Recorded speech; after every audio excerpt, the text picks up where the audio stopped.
Bismillahirrahmanirrahim. Assalamualaikum warahmatullahi wabarakatuh. Alhamdulillahil fardis samad alladzi lam yalid wa lam yulad wa lam yakul lahu kufuwan ahad. Wassalatu wassalamu ala sayyidina Muhammad wa ala alihi wa sahbihi wattabi'ina ila yaumil ma'ad. Amma ba'd. Pemirsa Dalwa TV dimanapun Anda berada, pertama-tama marilah kita memanjatkan puja serta puji syukur atas kehadiratnya Allah Subhanahu wa Ta'ala, yang mana berkat rahmat Allah Subhanahu wa Ta'ala, berkat kemurahan daripada Allah Subhanahu wa Ta'ala, pada saat ini kita kembali di dalam acara kita untuk mengkaji daripada ilmu-ilmu baginda Rasul sallallahu alaihi wasallam. Oleh karena itu sepatutnya kita sebagai seorang hamba senantiasa berusaha untuk bersyukur atas segala karunia yang telah diberikan oleh Allah Subhanahu wa Ta'ala kepada kita. Salawat dan salam semoga selalu tercurahkan kepada junjungan besar, kepada seorang nabi yang telah berjuang untuk agama ini, beserta para keluarga, sahabat serta pengikut beliau yang telah mengarahkan seluruh usaha dan upayanya demi tegaknya kalimat syahadat asyhadu an la ilaha illallah wa anna muhammadur rasulullah sallallahu alaihi wasallam.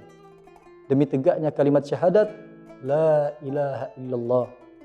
Pemirsa Dalwa TV dimanapun Anda berada, di antara kewajiban-kewajiban yang diperintahkan oleh Allah Subhanahu wa Ta'ala kepada kita selaku hamba adalah melaksanakan solat 5 waktu.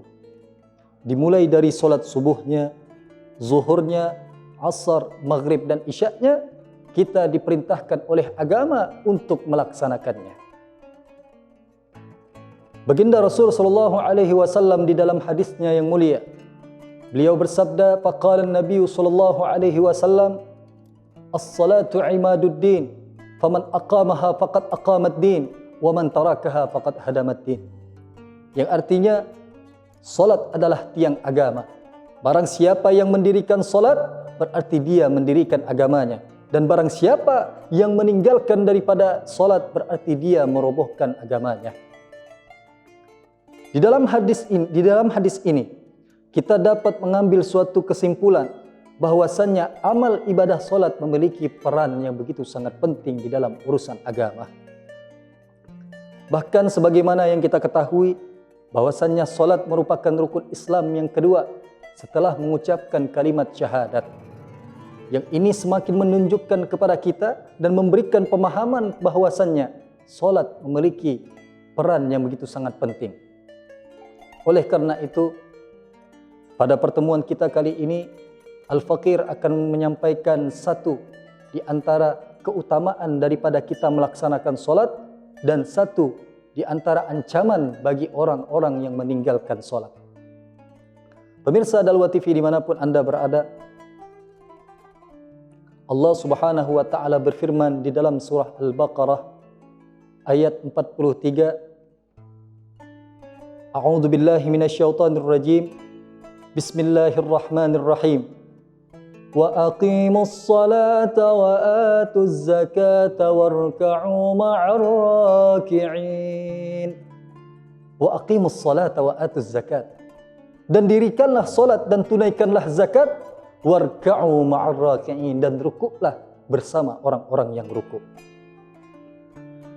Di dalam ayat ini menunjukkan kembali kepada kita bahwasannya Allah Subhanahu wa Ta'ala kembali mempertegas, kembali mewajibkan kepada kita untuk melaksanakan ibadah solat. Oleh karena itu langsung saja, adapun keutamaan yang Allah Subhanahu wa Ta'ala berikan kepada mereka yang menjaga daripada solatnya, sebagaimana yang diriwayatkan oleh Abi Hurairah radhiyallahu anhu, bahwasannya beliau berkata, sami'tu Rasulullah sallallahu alaihi wasallam yaqul, aku mendengar Nabi Muhammad sallallahu alaihi wasallam berkata, ara'aitum law anna naharan bi babi ahadikum. Beliau mengatakan, bagaimanakah pendapat kalian jika ada di depan rumah salah seorang daripada kalian suatu sungai Yang mana dengan sungai tersebut yaghtasilu minhu kulla yaumin 5 marrat. Kalian mandi di dalamnya 5 kali di dalam sehari. Hal yabqa min daranihi syai'? Kata baginda Rasul sallallahu alaihi wasallam, apakah akan tersisa kotoran pada dirinya? Artinya Nabi di dalam hadis ini ingin meminta pendapat para sahabat. Bagaimana pendapat kalian, kata Nabi, jikalau ada seseorang di depan rumahnya ada sungai, kemudian dia mandi di dalamnya 5 kali di dalam sehari. Apakah ia akan tersisa kotoran daripada badannya? Maka sahabat pun mengatakan, qalu la yabqa min daranihi syai'. Wahai Rasulullah, tidak akan tersisa sedikit pun kotoran pada dirinya. Wa qala, dan Nabi melanjutkan hadisnya, fadzalika mathalu shalawatil khams. Seperti itulah perumpamaan bagi mereka yang melaksanakan ibadah solat. Bagi mereka yang melaksanakan solat 5 waktu. Yamhullahu bihinnal khataya. Allah subhanahu wa ta'ala akan menghapuskan daripada kesalahan-kesalahannya. Sebagaimana yang kita ketahui, bahwasannya kita tidak luput daripada dosa.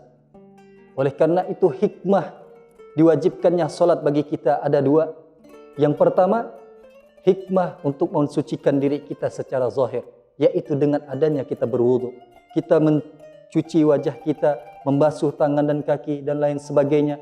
Yang ini merupakan suatu tanda bahwasannya kita tatkala melaksanakan ibadah solat, berarti kita sedang mengamalkan kebersihan. Kemudian yang kedua adalah suci secara batin.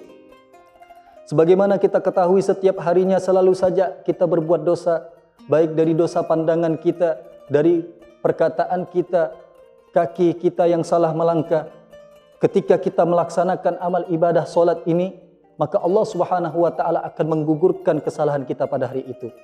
Adapun kesalahan yang digugurkan berkat solat ini adalah terkhusus bagi dosa-dosa kecil. Adapun dosa-dosa besar, maka itu butuh kepada taubat. Pemirsa Dalwa TV yang dirahmati oleh Allah subhanahu wa ta'ala, adapun ancaman sekaligus untuk menutup perjumpaan kita pada kali ini, yaitu ancaman bagi mereka yang meninggalkan solat. Disebutkan di dalam kitab Al-Fawaidul Mukhtarah li Saliki Tariqil Akhirah, bahwasannya sebagian salaf pernah menceritakan telah meninggal seorang saudari perempuannya yang baru saja meninggal dunia, kemudian dilakukanlah sesi pemakaman untuknya. Tatkala dikuburkan, ternyata tanpa disadari ada sekantong harta yang ia miliki ikut masuk ke dalam kuburan saudari perempuannya itu.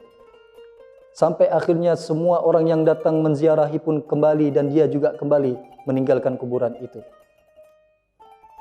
Setelah beberapa saat pemuda ini teringat bahwasanya ada sekantong harta yang ia miliki ikut terkubur di dalam kuburan saudari perempuannya. Maka dia pun bergegas untuk mengambil kembali kantong harta yang ia miliki yang ikut terkubur di dalam kuburan saudari perempuannya.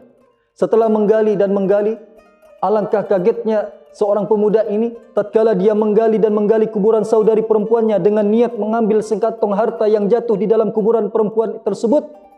Dia menemukan api yang menyala keluar dari kuburan saudari perempuannya. Sontak pemuda ini terkejut, kemudian dia mengembalikan tanah tersebut dari kuburan Sontak dia mengembalikan tanah tersebut ke dalam kuburan saudari perempuannya, lalu kembali ke rumahnya dalam keadaan menangis. Sesampainya pemuda ini di rumahnya, lantas ia bertemu dengan ibunya dan bertanya, "Wahai ibuku, aku ingin bertanya tentang apa yang telah saudari perempuanku lakukan semasa dia hidup di dunia." Ibunya pun kembali bertanya, "Wahai anakku, kenapa engkau bertanya hal demikian?" Maka ia pun mengatakan apa yang telah ia lihat. "Wahai ibuku, sesungguhnya," diceritakan pemuda tersebut dari awal sampai akhir, sehingga akhirnya ibunya mengatakan, "Wahai anakku, ketahuilah bahwasannya saudari perempuanmu ini adalah orang yang ketika hidupnya sering mengulur-ngulur waktu solat, sering mengundur-ngundurkan waktu solat." Ibadallah, pemirsa Dalwa TV dimanapun Anda berada, kalaulah hanya karena mengundurkan waktu solat, perempuan ini disiksa oleh Allah subhanahu wa ta'ala di dalam kuburnya, lantas bagaimanakah lagi dengan kita yang sering meninggalkan solat, yang sering melupakan solat, yang sering mengabaikan solat, bahkan tidak pernah solat dan tidak tahu tata cara bagaimana solat? cepat-cepatlah kita memohon ampun kepada Allah. Selama hayat masih dikandung badan, mari kita bertaubat kepada Allah Subhanahu wa taala dan mari kita pasang niat untuk mempelajari ilmu agama dan kembali kepada jalan yang benar. Pemirsa Dalwa TV yang dirahmati oleh Allah Subhanahu wa taala, akhirnya semoga apa yang dapat Al-Fakir sampaikan bermanfaat bagi kita semua, khususnya bagi diri Al-Fakir sendiri, dan semoga Allah Subhanahu wa taala menerima segala amal ibadah kita dan menyelamatkan kita dari dunia sampai akhirat. Mungkin cukup sekian yang dapat Al-Fakir sampaikan, kurang dan lebihnya mohon maaf. Terima kasih atas segala perhatian. Assalamualaikum warahmatullahi wabarakatuh.